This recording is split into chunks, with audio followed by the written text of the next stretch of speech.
Hi, this is Traci Sooter. And this is Nancy Chikaraishi.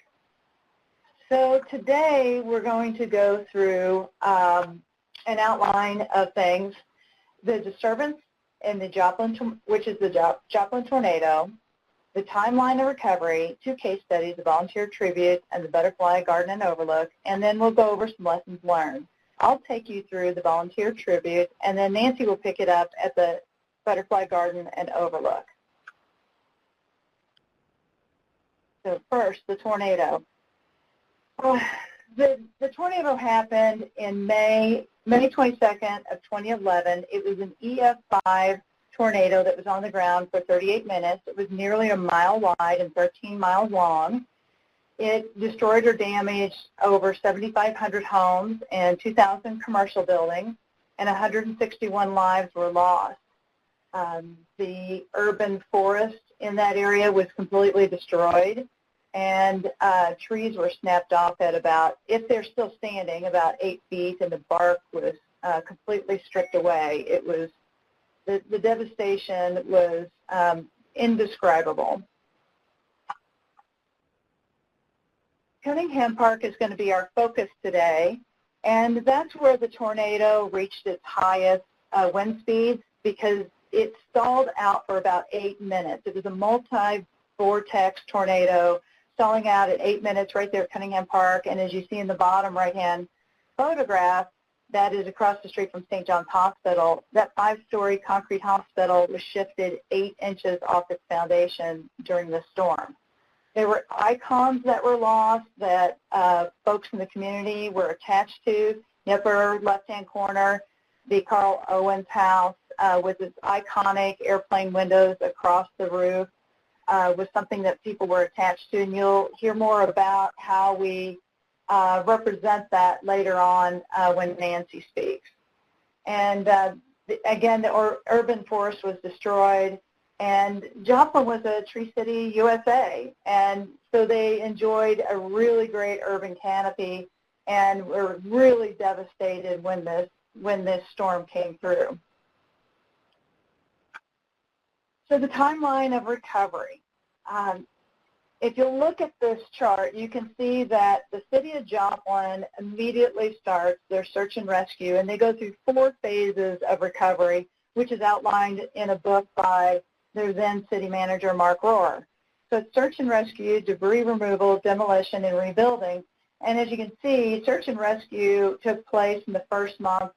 Debris removal took about 4 months, demolition about 3 months, and the rebuilding began in about September, and it's carrying through still today. They're still not 100% back, but they're certainly, in pretty good shape at this point.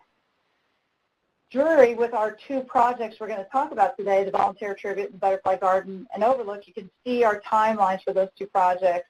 We were first contacted by folks from Extreme Makeover Home Edition television show, because I had done 3 previous shows with them in the past, and so through those connections, they called me in July of 2011, and then we started meeting and discussing what to do to help Joplin in early August. We had our first day of classes at Drury in early August, and we implemented our part of the project into our classes. So Extreme Makeover was looking at doing 7 houses in 7 days. That was their series finale. And then our part was to go into Cunningham Park and help restore the park. So through our students and the overall university, we took on what they called the volunteer tribute.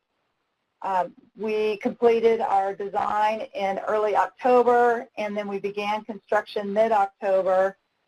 They gave us 10 days to do this project because it was the largest project ever done by Extreme Makeover Home Edition. And so other than the normal 7 days, there were 10 days. And then we revealed the park in late October.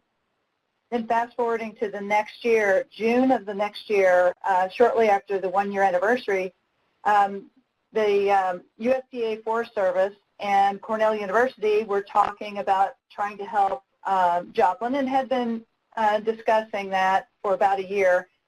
They contacted Joplin Parks and Rec in early June, and because our connection through the Extreme Makeover Project with Joplin Parks and Rec, they called us immediately and asked us if we would like to partner. So we immediately started in on schematic design and completed that by the end of July. And then our regular school year started in late August. And we then completed a one-week blitz build of 5 elements in the Butterfly Garden and Overlook. Now, this was a large project that the majority of it was built by contractors and the Joplin Parks and Rec folks. And that project then was completed in late March, and we dedicated it on the 2nd year anniversary of the storm. Now we'll start in to talk about the case studies. And first I'll talk about the volunteer tribute in a little more detail. So we'll talk about the stewardship. So again, the stewardship is, of course, Extreme Makeover Home Edition. And when Extreme Makeover goes into a town, they generate a lot of excitement because of their notoriety. And in this case, they were hoping to create a second wave of volunteerism. As you saw on the last slide, we're a year past the, no, I'm getting that mixed up. We're about 6 months past the initial tornado, and the volunteers had come to Joplin, and with Extreme Makeover, they got a lot more excitement again, and we had over 10,000 volunteers this time that helped out with the 7 houses and with the projects in Cunningham Park. So, of course, Drury University is where we're from, and we're one of the stewards. Joplin Parks and Rec was a great partner, the City of Joplin, of course, and then the 10,000 volunteers during the makeover they were coming from international places, national, local, and it was just unbelievable to see the number of great folks that were out there. And, of course, I can't leave out the local contractors who did most of the heavy lifting in our project and made it possible for our students and our non-skilled volunteers to come out and be successful with the project. Out of the volunteer tribute was born the Drury Smart Mob, a flash mob with a purpose. So what we did was we took the flash mob, which you probably have all heard about. The kids all talk to each other via social media, and they show up somewhere like Grand Central Station, and they do a line dance. Well, we decided to turn that into something with a social cause and purpose, and we teased our followers for about 2 weeks that there would be a service project somewhere and generated a lot of excitement and revealed a little more about the project as we went. And the students didn't know what they were going to do until they got there. When they arrived in Joplin at the volunteer tribute, they then found out that they were going to be laying the sod for this 26,000 square foot project. So they were 120 strong, and they regreened our project in 45 minutes, and they were so excited they kept on and carried on to green the rest of the park. So the volunteer tribute, in more detail, honors the over 170,000 volunteers that came to Joplin's aid immediately after the storm and through multiple years afterward. The 4 rings represent the 4 phases of recovery I mentioned earlier: search and rescue, debris removal, demolition, and rebuild. Then the wristband sculpture is a replica of the wristband that was given out to the volunteers. It says the miracle of the human spirit. The bronze tool sculptures represent the volunteers and the 4 phases again.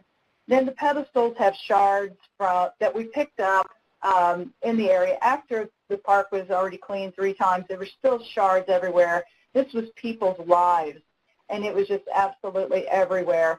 So we wanted to help people understand what happens during one of these disturbances. And then in the last image, you see the butterfly mosaic made with some of those shards. And that represents our efforts of trying to turn those wrecked lives into something beautiful again, and representing the butterfly that so many children in Joplin reported helping them during the storm.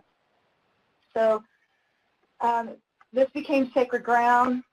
Joplin walked the tornado path in reverse, 10,000 strong on the 1-year anniversary, and it culminated at Cunningham Park, and you can see in the lower image they're sitting at the volunteer tribute. So this has become a very important space for Joplin. And with that, I'll turn it over to Nancy Chikaraishi. Finding a rallying theme to unite and uplift the community is also very important. And the city of Joplin coined this phrase, the miracle of the human spirit. And again, I mentioned that earlier, how it was on the wristband that they handed out to all the volunteers. And this particular wristband has become iconic in the city of Joplin and almost like a place of pilgrimage for people to go and have their pictures taken. Other lessons learned are that recognizing the community can have place attachment after a loss or disturbance. Again, the Carl Owens house, we heard that over and over and over, how folks miss the airplane house and those airplane windows at the top. So we figured out a way to re-represent that, and we've had a lot of comments about how glad they were to see that in some respects restored. You want to create an enduring connection to what was lost. You want to help folks move on, but not forget. So that concludes our part of the presentation. We'll send it back over to Lindsay, and we have our contact information if anyone has any other questions after the webinar.